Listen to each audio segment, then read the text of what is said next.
Bom dia, boa tarde, boa noite, torcedor rubro-negro, areneiros e areneiras, família Arena. Vamos falar a respeito da atual situação do Vitória, conversar um pouco sobre a tabela, sobre o que pode caminhar aí para frente do futuro rubro-negro. Antes de começar a falar, gostaria de pedir o seu like, a sua inscrição aqui no canal. Me chamo Ítalo Oliveira, já produzo conteúdo há 16 anos aqui no YouTube e precisamos falar sobre a situação do Vitória. Seguinte, pessoal, Vitória, infelizmente, acabou entrando na zona de rebaixamento. Era algo que a gente já previa e já falava, já tinha um tempo, né?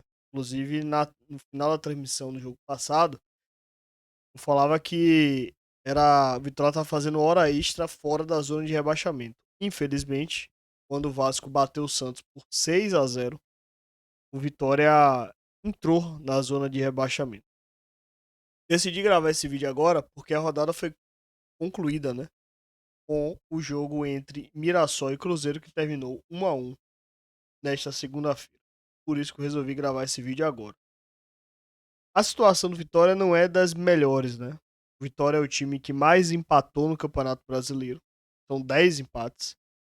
E um dos times que menos venceram no campeonato.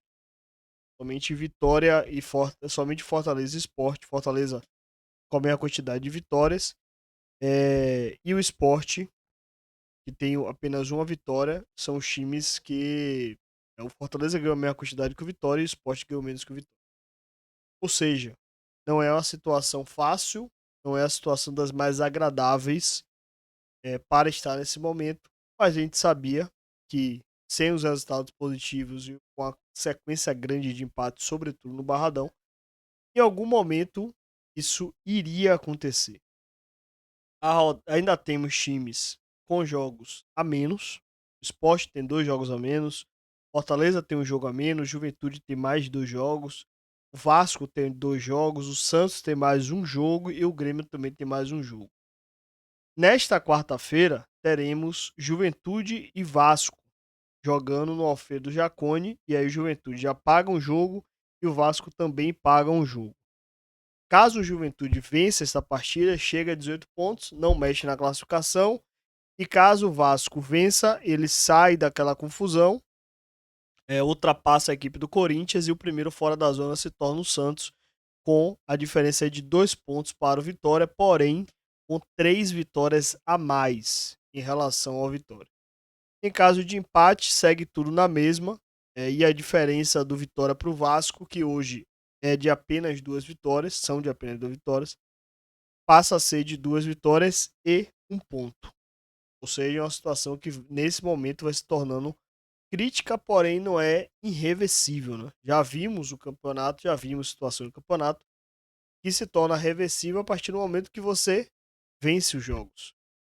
É um campeonato que está tão desequilibrado que o Santos é capaz de bater o Flamengo e o Cruzeiro e tomar uma goleada de 6-0 do Vasco. Ou seja, o Vitória, por meio do futebol e tudo que ele já conhece dele, Vitória pode emendar uma sequência de 2 vitórias, 3 vitórias consecutivas, como foi no ano passado, de se livrar. Só que nesse momento a situação é preocupante, porque a gente vê um time do Vitória que parece que não tem forças para poder reagir jogando no Campeonato Brasileiro.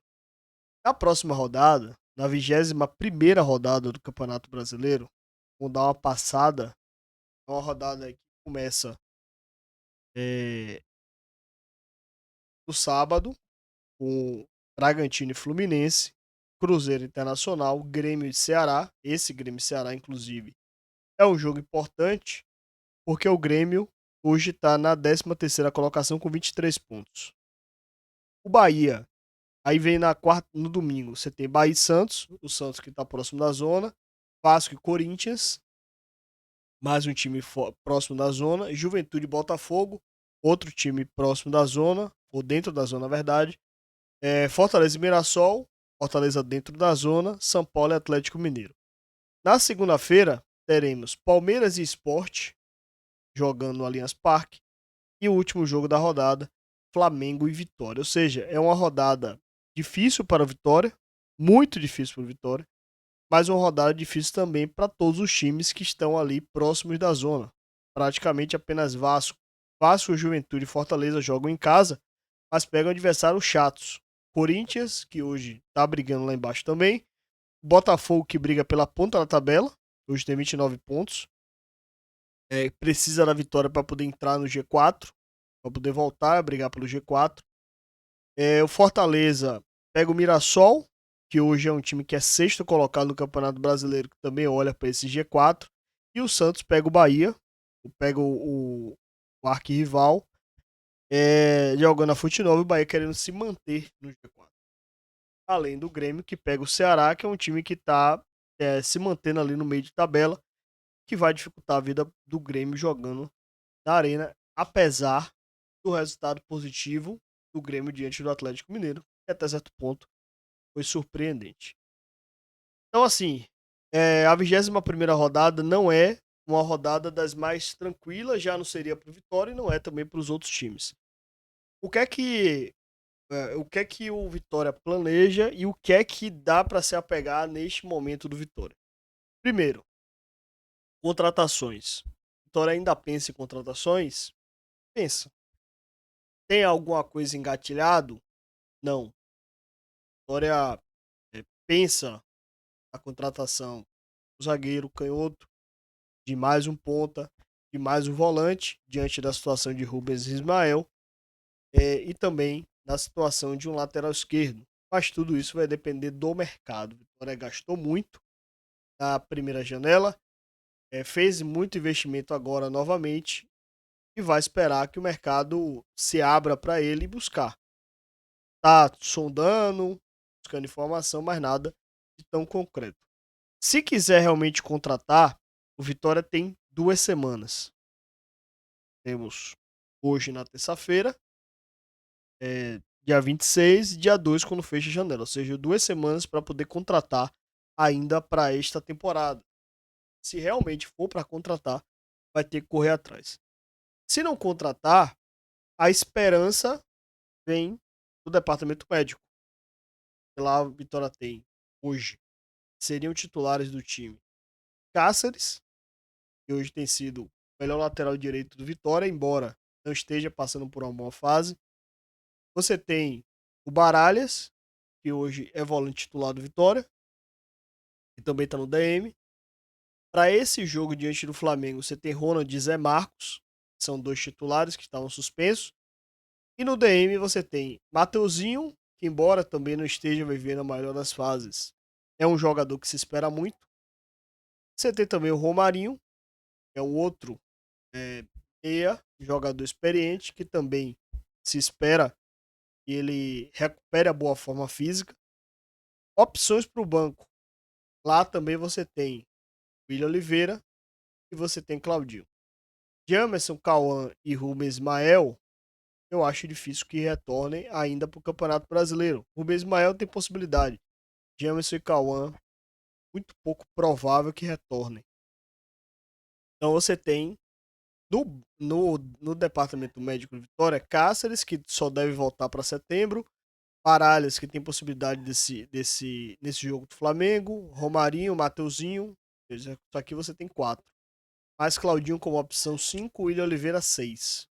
Você tem 6 peças, fora Ronald e Zé Marcos. Ou seja, Vitória tem hoje, o seu departamento médico, 8 jogadores que melhorariam o nível desse time. Já sabemos da capacidade. E aí junta-se com Renato Kaiser, que está numa grande fase. Tem o Lucas Arcanjo, que tem feito alguns milagres para poder salvar a Vitória.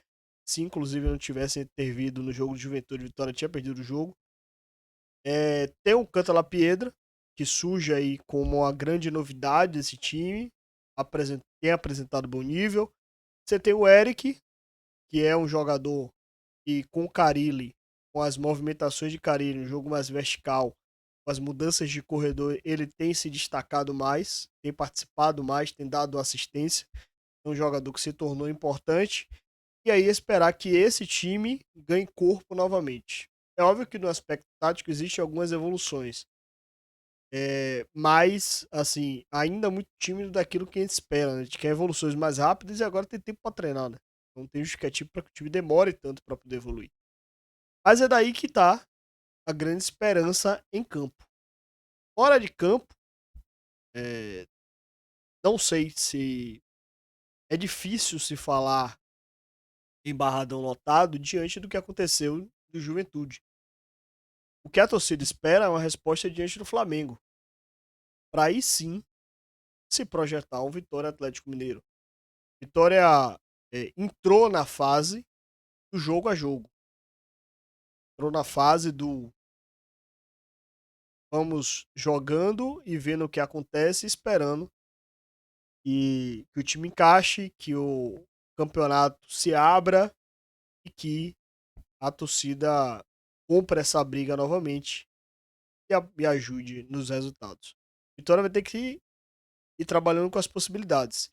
Probabilidades essa que hoje, dia 19 de agosto, Vitória tem pouco menos 49%, 48%.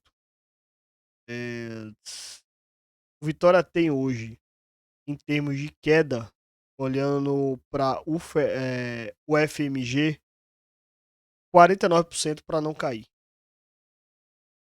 Então, a possibilidade para o Vitória cair hoje é de 51%, o Vitória cair de 49% e de ficar 51%. Ou seja, é ali no limite, né? Sport hoje tem 86%, Fortaleza 70%, Juventude 64%, Vitória 49%, Vasco 31%, Santos 25%, Corinthians 25%, Grêmio 12%. Então, assim, é óbvio que possibilidades e probabilidades elas se moldam de acordo com os cenários. Então, se o Vitória ganha e sai da zona, de repente por uma combinação de resultado, isso muda completamente aquilo que a gente estava imaginando. Ou seja, existe a probabilidade, existe a matemática, mas existe o resultado de campo. É aguardar. Não se tem muito o que fazer. É esperar que o DM recupere aqueles que Vitória precisa para colocar em campo, para fortalecer, qualificar o grupo. Que a diretoria, em 2 semanas, faça tudo o que não fez em 8 meses. Ou seja, consiga contratar e liberar as peças que não vão mais contribuir para o Vitória nesse final de janela. Esperar que Carille consiga encaixar esse time e torcer para que o Vitória se salve. É o que temos para fazer nesse momento. Bom, essa é a visão geral. Gostaria de pedir novamente o seu like e a sua inscrição aqui no canal. E até a próxima. Fui.